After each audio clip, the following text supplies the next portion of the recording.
Un tout nouveau modèle OpenAI vient de sortir il y a à peine 14 heures, donc c'était vraiment hier dans la soirée qu'on a eu du coup une série d'annonces d'OpenAI. Ils nous ont inondé de vidéos, de démos sur leur chaîne YouTube.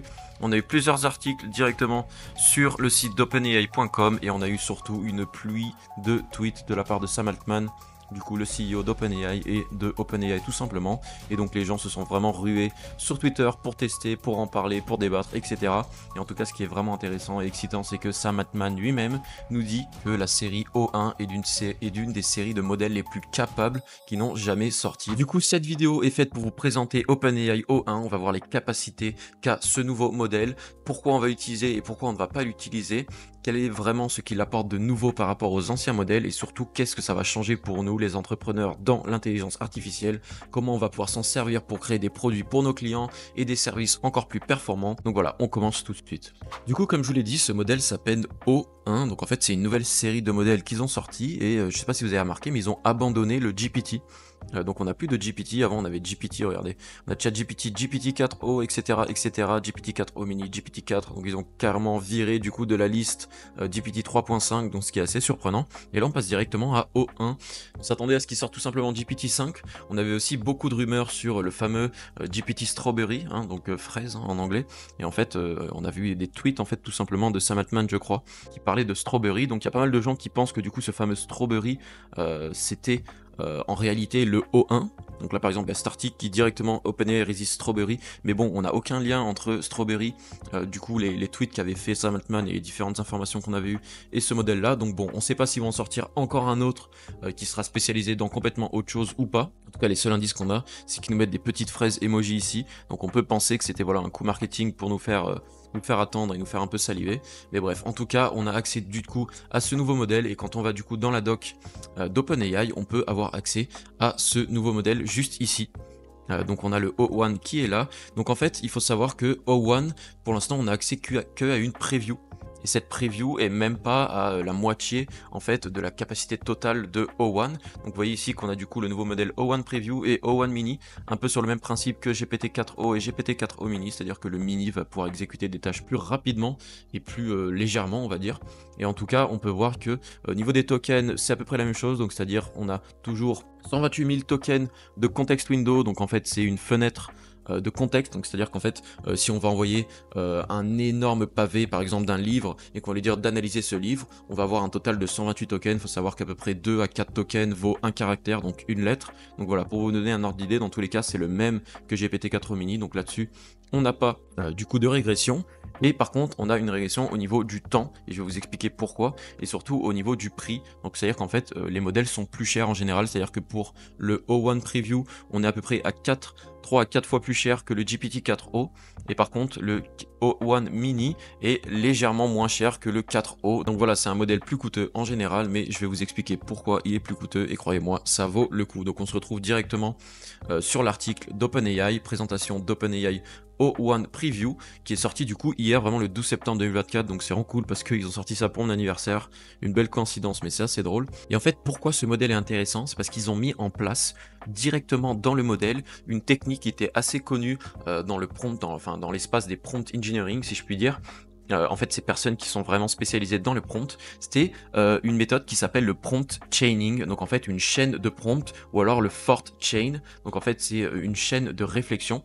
Et en fait, si vous voulez, c'était une technique qui nous permettait d'avoir de meilleurs résultats en prenant le résultat d'un prompt et en le renvoyant dans un autre prompt en disant à ChatGPT, réfléchis à ton résultat, trouve des pistes d'amélioration, améliore, propose d'autres solutions, propose des façons alternatives de raisonner, etc., etc.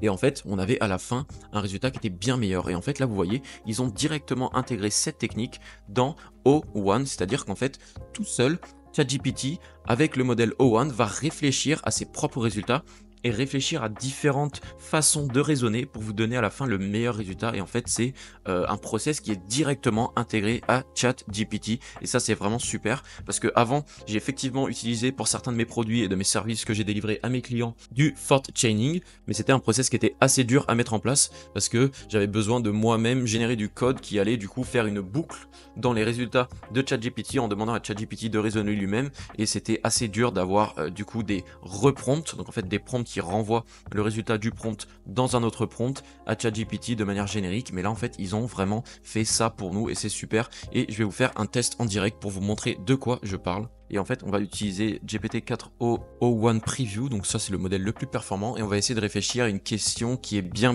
complexe. Donc voilà, donc j'essaie de lui trouver une question un peu chiante honnêtement qui nécessite un peu de réflexion, et on va voir du coup le process qu'il va utiliser.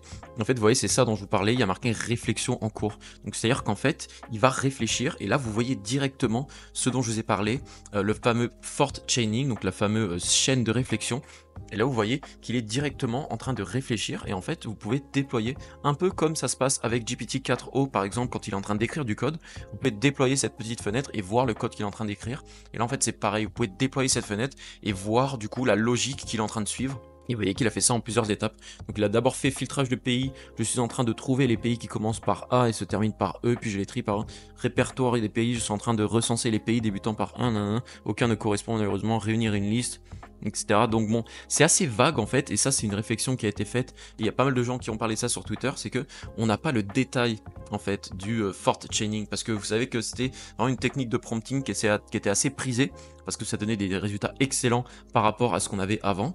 Mais du coup, ChatGPT, enfin OpenAI, ne partage pas publiquement la totalité du détail du Fort Chaining, donc c'est assez dommage. Mais bon, on peut comprendre aussi les raisons derrière ça. Mais en tout cas, voilà, vous pouvez avoir une idée. Donc ça, c'était un cas qui était assez simple quand même. Quand on va être sur des problèmes de maths ou de code plus compliqués, à mon avis, on aura déjà du raisonnement plus intéressant. Mais là, on peut voir qu'en tout cas, il nous a sorti une liste qui est tout simplement correcte. Donc il a réussi. Donc voilà, c'est vraiment ça qui fait que ce modèle est très intéressant aujourd'hui. C'est qu'il va pouvoir avoir un process interne de réflexion poussée pour nous donner la meilleure solution possible. Donc c'est vraiment très intéressant pour des cas un peu plus concrets, un peu plus poussés. Par exemple, il excelle dans du développement informatique. Donc si vous voulez générer du code qui soit vraiment optimisé, il faut vraiment utiliser du coup OpenAI O1 et c'est en fait une petite parenthèse, ce modèle vient un peu du coup détrôner ou remettre un peu dans l'ombre Claude. Donc ceux qui connaissent pas Claude, tout simplement Anthropic, c'était vraiment un concurrent qui a fait beaucoup parler de lui récemment avec leur nouveau modèle Sonnet 3.5 qui était apparemment selon la communauté voilà beaucoup mieux que ChatGPT sur des performances comme le code etc.